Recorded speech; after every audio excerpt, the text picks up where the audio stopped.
നാട്ടുകാരെ, ഇടതുപക്ഷ ജനാധിപത്യ മുന്നണിയുടെ സ്ഥാനാർത്ഥിയായി നമ്മുടെ വാർഡിൽ മത്സരിക്കുവാനും വിജയം കൈവരിക്കുവാനും കഴിഞ്ഞു.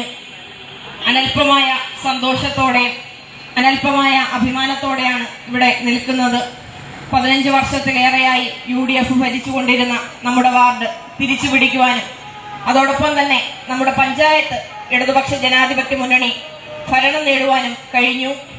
ഈ ഒരവസരത്തിൽ എന്നെ സഹായിച്ച എൻ്റെ എല്ലാ വോട്ടർമാരോടുമുള്ള നന്ദി പറയുവാനുള്ള ഒരവസരമായി ഈ ഒരു അവസരം ഞാൻ വിനിയോഗിക്കുകയാണ്. അതോടൊപ്പം തന്നെ ദീർഘനേരം രാവിലെ മുതൽ തന്നെ ഈ റിസൾട്ടിന് വേണ്ടി കാത്തു നിൽക്കുകയും വിജയം പ്രഖ്യാപിച്ച ഘട്ടം മുതൽ തന്നെ ഈ നിമിഷം വരെയും ഭക്ഷണം പോലും കഴിക്കാതെ ഞങ്ങളോടൊപ്പം കടന്നു വന്ന് ഈ വിജയത്തിന്റെ ഭാഗമായി, ഈ സന്തോഷങ്ങളുടെയൊക്കെ ഭാഗമായി നിന്ന എൻ്റെ എല്ലാ പ്രിയപ്പെട്ടവരെയും ഹൃദയത്തോട് ചേർത്ത് പിടിച്ചുകൊണ്ട് അഭിവാദ്യം ചെയ്യുന്നു.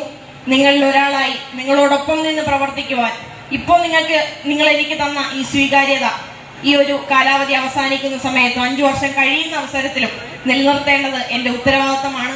ആ ഉത്തരവാദിത്തം നിർവഹിക്കുന്നതിന് ഞാൻ ക്ഷീണമായി പ്രവർത്തിക്കുമെന്ന് ഉറപ്പ് നൽകുന്നു. നിങ്ങളുടെ എല്ലാ പ്രശ്നങ്ങളിലും ദുഃഖങ്ങളിലും സന്തോഷങ്ങളിലും നിങ്ങളോടൊപ്പം നിന്ന് പ്രവർത്തിക്കുവാൻ കഴിയുമെന്ന ഉത്തമമായ ബോധ്യം എനിക്കുണ്ട്. നിങ്ങൾ തന്ന ഈ അവസരത്തിന് ഹൃദയത്തിന്റെ ഭാഷയിൽ നന്ദി അറിയിക്കുന്നു. നന്ദി പറയുന്നില്ല, നന്ദി ഒരു ഔപചാരികതയാണ്. നിങ്ങളൊരു കർത്തവ്യം എനിക്ക് ഏൽപ്പിച്ചിരിക്കുകയാണ്. ഈ കർത്തവ്യം നല്ല രീതിയിൽ നിറവേറ്റുന്നതിന് നിങ്ങളോടൊപ്പം ഉണ്ടാകുമെന്ന് മാത്രമേ പറയുവാൻ ആഗ്രഹിക്കുന്നുള്ളൂ. ഇവിടെ കടന്നു വന്ന ഏവരെയും ഹൃദയത്തോട് ചേർത്ത് പിടിച്ച് അഭിവാദ്യം ചെയ്തുകൊണ്ട് നിങ്ങൾ തന്ന എല്ലാ സ്നേഹ സന്തോഷങ്ങൾക്കും ഊഷ്മളമായ സ്വീകരണങ്ങൾക്കും നന്ദി അറിയിച്ചുകൊണ്ട് നിർത്തുന്നു. എന്റെ പ്രിയപ്പെട്ടവരെ, എല്ലാവർക്കും അഭിവാദ്യം.